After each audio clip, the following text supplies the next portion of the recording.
Ćao svima, moje ime je Ivan i nakon godinu dana korištenja modela Nothing Phone 2 spreman sam da sa vama podelim utiske i zapažanja o radu ovog telefona nakon godinu dana neprekidnog korištenja ovog modela. Telefon je naručen 1. aprila prošle godine u gradu Miskolc u Mađarskoj, isporučen 11.4.2024. godine, plaćen je 397 evra. Prodajno pakovanje sem telefona obuhvata samo još uputstvo za bezbedno i pravilno rukovanje, iglicu za vađenje SIM kartice i kabel koji ima Type-C konekciju sa obe strane. Punjač 45 W se kupuje zasebno, telefon ne podržava bežično punjenje. Inače, ova tehnologija koja se primjenjuje za Nothing odgovara mnogim drugim proizvođačima, pa sam punio i Pixel i Motorola i Honor modele snagom od 43 W.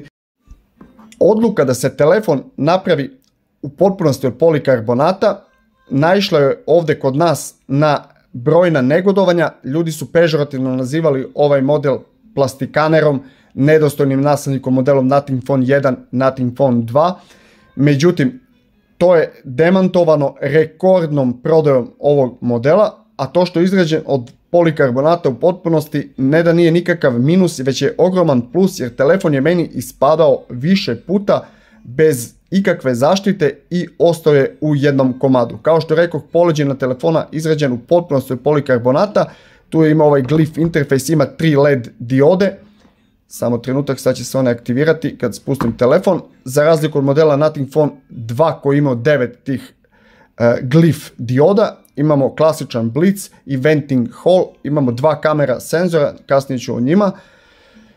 Okvir telefona izrađen od polikarbonata, sa desne strane multifunkcionalno dugme koje meni trenutno služi za uključivanje telefona i pozivanje Gemini asistenta. Sa donje strane telefona nalazi se jedini fizički zvučnik koji sa slušalicom poziva reprodukuje poprilično glasan i kvalitetan stereo zvuk. Zatim Type-C ulaz za punjenje telefona i sinhronizaciju sa drugim uređajima, OTG 2.0, primarni mikrofon i fioka za 2 nano SIM kartice, nema mogućnost za korištenje SD kartica i nema mogućnost korištenja i SIM kartica. Sa leve strane nalaze se 2 odvojena tastera za regulaciju jačine zvuka. Kada pritisnem ovaj gornji taster i taster sa desne strane, isključujem uređaj. Sa gornje strane nalazi se samo još sekundarni mikrofon. Telefon je mase 190 grama, debljine 8,6 mm i posjeduje IP54, onaj bazični sertifikat otpornosti na vodu i prašinu. Zaštita ekrana je Gorilla Glass 5. Ekran fantastičan kod ovog modela, Flexible AMOLED po dijagonali 6,7 inča. Ovi okviri oko ekrana su potpuno simetrični, maksimalno svjetljenje 1300 niti, 120 Hz je refresh rate, a detekcija dodira 480 Hz. U podešavanjima ekrana možemo mnogo toga promijeniti, font, boje da budu uživo standardno, tople ili hladne. Osvežavanje može biti dinamično, visoko ili standardno na 60 Hz. Pogledajte samo u statusnoj traci koliko opcija možemo odabrati. Bukvalno nema šta ne možemo postaviti u statusnoj traci. Rezolucija 2412x1084 piksela, odnos stranica 20:9, gustina piksela 390 piksela po inču. Podržana tehnologija je HDR10, HLG, HDR10+. Ovaj telefon ima fizički proximity senzor i ne može se dogoditi da zabaguje u nekom trenutku i da se uključi dok razgovaramo. Chipset koji pokreće Nothing Phone 2 je 4 nanometarski MediaTek Dimensity 7200 Pro, izrađen u drugoj generaciji 4 nanometarskih chipsetova proizvodnog procesa Taiwan Semiconductor fabrike. Sastoji se od 2 klastera, 2 su performance jezgra Cortex A715 na 2,8 GHz i 6 su energetski efikasnih Cortex A510 na 2 GHz. Grafika je mali G610 MC4. Sam ovaj chipset po sebi pripada nekoj nižoj srednjoj klasi. Međutim, u sprezi sa fantastično utegnutim softverom daje izvanredne rezultate. Naravno i 12 GB radne memorije pomaže u tome. Inače, kada smo kod softvera, telefon je na Android 15 ažuriran još od septembra mjeseca, došao je s Android 14, obećane su 3 Android nadogradnje i 4 godine sigurnosti Google zakrpa. Zadnja zakrpa je za 1. mart 2025. godine, posljednje ažuriranje. Sve AI opcije koje ima S25 Ultra ili Google Pixel 8 Pro ili Honor Magic 6 i 7 Pro ima i Nothing Phone 2 pa i više od toga. Opet stalno se vrtimo oko onih osnovnih, to je ovaj Circle to Search. Aj muziku da poslušamo da vidimo da li će prepoznati Gypsy.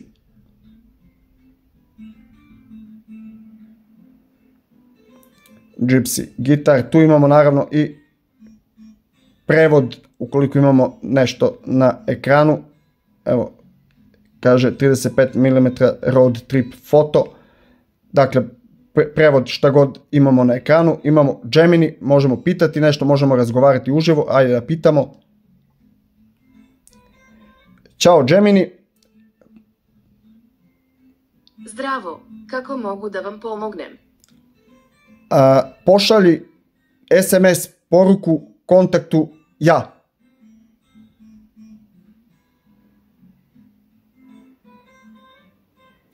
Pošalji SMS poruku kontaktu ja. Šta želiš da poručiš? Ništa, predomislio sam se. U redu, nema problema. Ako se predomislite, tu sam da pomognem. Možemo voditi uživo razgovor. Ćao Gemini, evo uživo snimam recenziju Nothing Phone 2a godinu dana kasnije. Šta ti misliš o Nothing Phone 2a modelu? Pa, Nothing Phone 2a je definitivno interesantan telefon. Ima taj jedinstveni dizajn sa providnom poleđinom i glic interfejsom, što ga izdvaja od ostalih. Performanse su mu solidne za svakodnevno korišćenje, a kamera pravi pristojne fotografije. Baterija je također prilično dobra. Sve u svemu, deluje kao dobar izbor za one koji traže nešto drugačije. Apsolutno se slažem i ne znam šta bih na to dodao. Inače, kroz interfejs zaista možemo podesiti toliko toga da bi mi trebao jedan poseban video od jedno sat vremena gdje bih sve prošao, od ove vizualizacije muzike do raznih drugih stvari. Inače, zbog čega je bitna radna memorija? Evo da pitamo isto i Gemini, pa ću onda da vam to i pokažem u praksi. Ćao, reci mi zašto je bitno 12 GB RAM memorije kada je AI i multitasking? Pa, 1, 2G i GABYT rama je kao veliki radni sto za tvoj telefon. Što više rama imaš, više aplikacija može da radi istovremeno bez usporavanja. To je posebno važno za AI, jer te aplikacije jedu mnogo memorije. Eto, čuli smo. Inače, sad još uvijek razgovaram sa Gemini, što je dosta zanimljivo. Evo da pogledamo koliko imamo aplikacija trenutno otvorenih. Pogledajte ovo. I evo da uđemo u neku od aplikacija. Evo da uđemo u... ništa da nađem zanimljivo. Evo, Brave.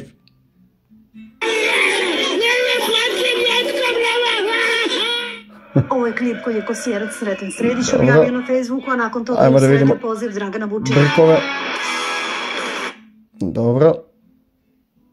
Ajmo da vidimo YouTube Šarovića. Našao je Cvijenov grob. Mjesto gdje smo juče bili sa čovjekom koji je očevidac u... Dakle, bez obzira što u pitanju LPDDR4X RAM memorija, ovaj telefon radi perfektno, jako brzo, jako fluidno, ima sve AI opcije koje imaju i ostali modeli, i to ostali flagship modeli.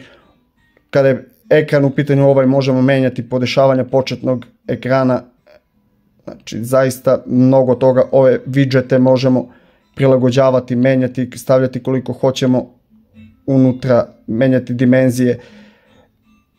Zaista imamo jedan od modela sa kojim nikad ne može biti dosadno, jer svakog dana može izgledati potpuno drugačije nego što je izgledao u danu pre toga. Zanimljivo je ovo 30 mm road trip fotografije, to je inače prava ona žižna daljina, više puta sam to pominjao.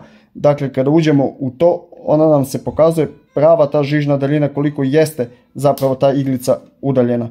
Znači, baš toliko kako ja vidim svojim očima, tako pokaže i to 1,4 puta uvećanje. Sistem kamera kod modela Nothing Phone 2 na poleđini čine dva senzora, a u rupici selfie kamere imamo 32 megapikselni Sony IMX615 senzor sa otvorom blende f2.2 koji zadato pravi fotografiju u svih 32 megapiksela, snima maksimalno Full HD u 60 frame u sekundi.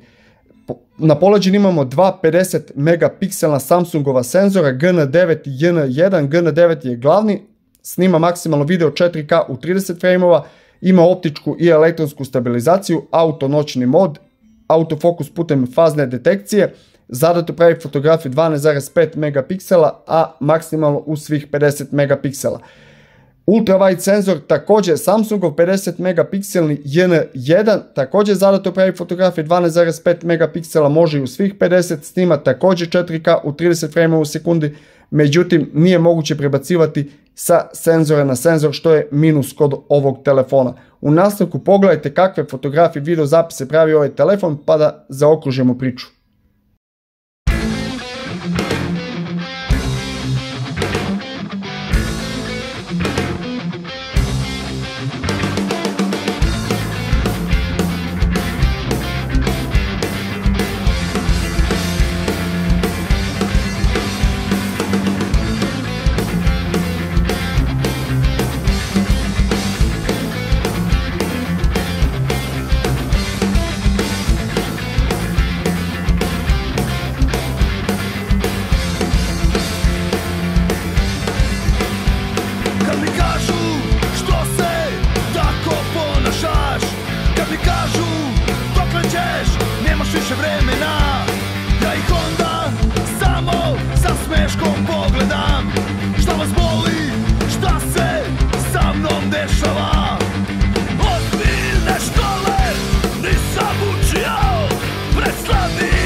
Na kraju, moj glavni utisak je da ovo telefon koji ni u čemu nije najbolji, ali definitivno telefon bez jedne slabe tačke. Kompletno zaokružen telefon kao celina i najlakše mi preporučiti neki ovakav telefon bilo kome, posebno ako ne znam šta taj neko voli kod telefona i koje su mu stvari u fokusu.